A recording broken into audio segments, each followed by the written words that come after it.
ऊपर के गार्जियन लोग को देखे तो इनको भी लगा कि हम कुछ लाता लाती पीटा पीटी गारागारी फटाफटी नहीं करेंगे तो हमारा कद घट जाएगा, तो यो अपन वहीं बजा दिए। सारी जातियां, लगभग सारी की सारी जातियां कह रही है कि हमारा परसेंटेज घट गया।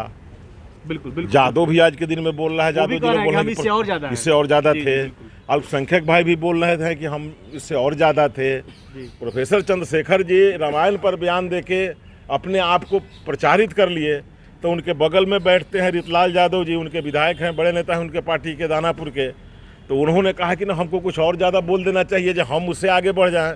तो उन्होंने कहा कि रामायण एक मस्जिद में लिखी गई थी। मैंने मस्जिद भी उनको कहने नहीं आता है, मस्जिद बोल रहे थे, मस्जिद में लिखी गई। गली मोहल्ला और सभी सड़क आज खचाखच भरा रहता। तो वैसा ये भीड़ वाला कार्यक्रम नहीं था। इसमें तो हमारे जो शक्ति केंद्र के प्रमुख हैं और उससे ऊपर के पार्टी के जो हमारे कार्यकर्ता हैं, नेता हैं, उन्हीं लोगों को आना था और वही लोग आए थे। ये भीड़ वाला कार्यक्रम नहीं था। अभी हाल ही में एक बड़ा मुद्दा चल रहा है जातीय जनगणना को लेकर। जातीय जनगणना के मुद्दे पर सचिंदर सिंह जी क्या कहना चाहते हैं? देखिए, जातीय जनगणना का जहाँ तक सवाल है, तो इस प्रकार का निर्णय नीतीश कुमार जी ने लिया है। जातीय जनगणना का भी उन्होंने परिणाम प्रकटीकरण कर दिया।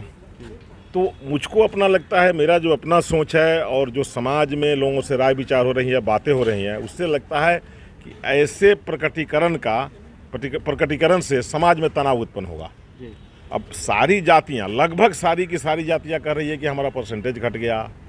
बिल्कुल बिल्कुल। जादव भी आज के दिन में बोल रहा है, जादव जी बोल रहे हैं इससे और ज़्यादा थे। अल्पसंख्यक भाई भी बोल रहे थे कि हम इससे और ज़्यादा थे। बैस परिवार की जितनी जातियाँ हैं सब लोग बोल रहे हैं कि हम इससे ज़्यादा थे। अनुसूचित भाई लोग बोल रहे थे कि हम इससे ज़्यादा हैं। तो सभी को मैंने ज़्यादा होने का या कम करने का एक असंतोष है। तो इस प्रकार के जब भी कोई आंकड़े आते हैं तो उससे समाज में असंतोष फैलता है, समाज में तनाव फैलता है, समाज ऐसे नेता के प्रति नकारात्मक दृष्टिकोण से सोचता है। कल्याणपुर जो आपका क्षेत्र है जी, वो भी बड़ी चर्चा में। एक तो है कि आपकी भी चर्चा चल रही है कि आप भी लोकसभा के प्रत्याशी होने वाले हैं, लोगों में है। और आप जिनसे हारे, यानी आपके प्रतिद्वंदी जो राष्ट्रीय जनता दल से विधायक हैं, वो भी चर्चा में हैं और मंचे पर मारामारी हो गया। इस पर क्या कहना चाहिए? देखिए, एक तो मैं आपको बता देना चाहता हूं कि मैं भारतीय जनता पार्टी का कार्यकर्ता हूं और भारतीय जनता पार्टी में जो भी अपने मन से नेता होगा या प्रतिनिधि बनने के लिए प्रत्याशी होगा, वो भारतीय जनता पार्टी का सिपाही नहीं होगा। भारतीय जनता पार्टी का नेतृत्व, उसका जो संगठन का, ऑर्गेनाइजेशन का जो टीम है, वो तय करती है कि किसको चुनाव लड़ना है, किसको नहीं लड़ना है। भारतीय जनता पार्टी में कोई अपने मन से अगर लीडर बनता है, प्रत्याशी बनता है, तो ये मान लेना चाहिए कि वो भारतीय जनता पार्टी का व्यक्ति नहीं है। भारतीय जनता पार्टी का सोच बिल्कुल अलग है। रही हमारे प्रतिद्वंदी की बात, जो अभी वर्तमान में हमारे यहाँ से माननीय विधायक हैं, राजद के विधायक हैं, तो उनका कृतित्व और व्यक्तित्व आप लोगों से भी छपा नहीं है। और पूरा लोग अपने आप को, चूँकि उस पार्टी में एक होड़ सी लगी हुई है कि हम कितना निगेटिव काम करके, कितना निगेटिव बात बोल के अपने को स्थापित कर लें। प्रोफेसर मनोज झा, अब वो देखे कि चंद्रशेखर जी आगे चल रहे हैं। प्रोफेसर चंद्रशेखर जी, ये बड़े नेता हैं ये लोग। प्रोफेसर चंद्रशेखर जी रामायण पर बयान देके अपने आप को प्रचारित कर लिए, तो उनके बगल में बैठते हैं रितलाल यादव जी, उनके विधायक हैं, बड़े नेता हैं उनके पार्टी के दानापुर के। तो उन्होंने कहा कि ना हमको कुछ और ज़्यादा बोल देना चाहिए जो हम उससे आगे बढ़ जाएं। तो उन्होंने कहा कि रामायण एक मस्जिद में लिखी गई थी। मैंने मस्जिद भी उनको कहने नहीं आता है, मस्जिद बोल रहे थे, मस्जिद में लिखी गई थी। तो अब दूसरे जो बड़े प्रोफेसर हैं, हाँ, जो बड़े प्रोफेसर हैं, जो दिल्ली में प्रोफेसर हैं, दिल्ली यूनिवर्सिटी में प्रोफेसर हैं, ऐसे आदरणीय मनोज झा जो उनके पार्टी के राष्ट्रीय प्रवक्ता हैं, अब वो देखे कि ये लोग तो आगे बढ़ गया, तो हमको भी अब इससे कुछ ऐसा काम करना चाहिए जो हम भी आगे बढ़ जाएं। तो उन्होंने ठाकुर और ब्राह्मण को लड़ाने का एक बयान दे दिया कि ठाकुर लोग पर ऐसा बात बोले कि उससे समाज में एक तनाव फैल जाए और समाज तनाव में आ जाए, तो हमारा भी कद बढ़ जाए। तो अब देख रहे हैं कि उनके सपोर्ट में भी कुछ लोग गारागारी शुरू कर दिए। और उसके बाद, एक मिनट मैं अपनी बात समाप्त करता हूं, जहां तक हमारे क्षेत्र के नेता की सवाल है, तो जब इस अपने ऊपर के गार्जियन लोग को देखे तो इनको भी लगा कि हम कुछ लाता लाती पीटा पीटी गारागारी फटाफटी नहीं करेंगे तो हमारा कद घट जाएगा, तो यो अपन वहीं बजा दिए। अब आप सोच सकते हैं कि आदमी होता है, मनुष्य में मनुष्यत्व होना चाहिए।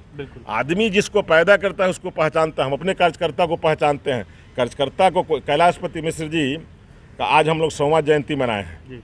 वो बट वृक्ष के रूप में आज भारतीय जनता पार्टी को पूरे बिहार में, उत्तर भारत में और पूरे देश के पैमाने पर एक ऐसे दधीची रहे कि आज भारतीय जनता पार्टी को स्थापित कर दिए। हम लोग उनके वंशज हैं। अब देख रहे हैं कितना बड़ा परिवार हो गया।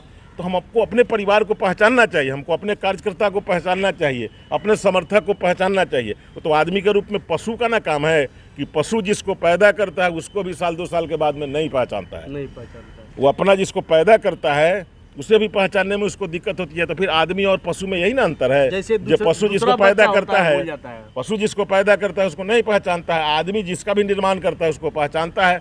तब खुद अपने कार्यकर्ता से लाता लाती, गारा गारी, पीटा पीटी, फैटा फैटी कर रहे हैं कार्यकर्ता से। और जो गार्जियन आपके थे, जो आपको टिकट दिलवाए, विनोद श्रीवास्तव जी मनोज यादव जी का पैरवी करके उनको टिकट दिलवाए, तो विनोद श्रीवास्तव जी भी गाली सुने, पिटाए। आप चैनल पर देखे, हम आप ही लोग के चैनल पर देखे, जब चैनल पर आकर रो रहे थे, अपनी व्यथा बता रहे थे।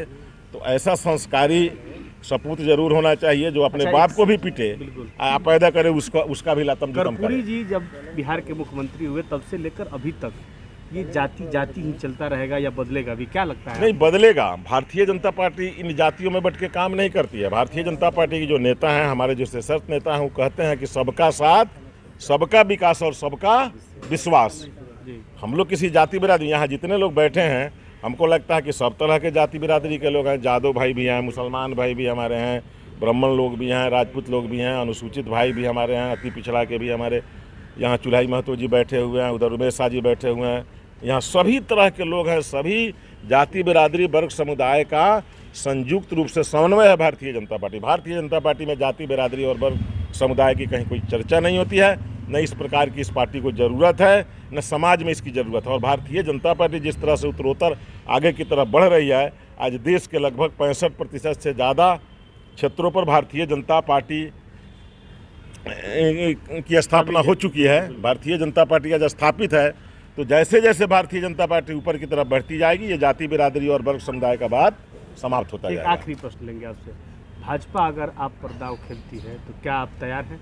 देखिए, हमारे तैयार होने या नहीं तैयार होने का भारतीय जनता पार्टी में मामला नहीं रहता है। भारतीय जनता पार्टी के जो सिपाही आगे रहते हैं, बाकी लोग मिलकर उनके लिए काम करते हैं। सभी लोग का विरोध ज्यादा दिख रहा है। नहीं, जो भी हो, अभी तो हमारे नेता वही हैं। हम लोग के नेता आदरणीय राधा मोहन जी हैं। राधा मोहन जी, हम लोग तो नेतृत्व से भी आग्रह करेंगे और हम लोग चाह भी रहे हैं कि राधा मोहन जी चुनाव लड़ें। राधा मोहन जी के साथ हम लोग हैं, हम लोग के नेता हैं, हम लोग के माननीय, हम लोग के श्रद्धेय हैं, हमारे जिला के भीष्म पितामह हैं। वो चुनाव लड़े, हम सब लोग मिलकर सहयोग करेंगे और भारतीय जनता पार्टी पुनः वहाँ से जीतेगी। और विरोध तो थोड़ा बहुत रहता है, अब विरोध तो सबका रहता है, किसका विरोध नहीं रहता है? राजा राम जी का विरोध नहीं हुआ था। बड़ा विरोध है। ऐसा कुछ नहीं है। कुछ लोग हैं हम लोग के जो विरोधी हैं। ऐसा तो होगा नहीं कि एकदम निष्पक्ष चुनाव हो जाए और निर्विरोध चुनाव हो जाए, ऐसा नहीं ना होगा। जो कोई निर्विरोध चुनाव जीत जाएगा, एक आदमी नॉमिनेशन करेगा, दूसरा कोई खड़ा नहीं होगा, तो स्वाभाविक है विरोध तो होगा ही। और जिनको आगे भी विरोध करना है तो अपना पहले ही से मूड बनाए हुए हैं, विरोध कर रहे हैं, कुछ इधर उधर बोलते रहते हैं, लेकिन ये लोग विरोध करते हैं और लगातार हम लोग पहले से ज़्यादा वोट के अंतर से जीतते रहे। आप 9 का रिकॉर्ड ले लीजिए, आप 14 का रिकॉर्ड ले लीजिए, आप 19 का रिकॉर्ड ले लीजिए। लगातार हम लोग, ये लोग बराबर विरोध में रहते हैं। ऐसे लोग बराबर विरोध करते हैं। कभी किसी को चीनी याद पड़ता है, कभी किसी को मीठा याद पड़ता है, कभी किसी को सत्तू याद पड़ता है, किसी को नमक याद पड़ता है। ऐसे लोग को विरोध करना चाहिए और ऐसे लोगों के विरोध से हम लोग का काम बनता रहता है। समाज ऐसे विरोध करने वाले को पहचानती है।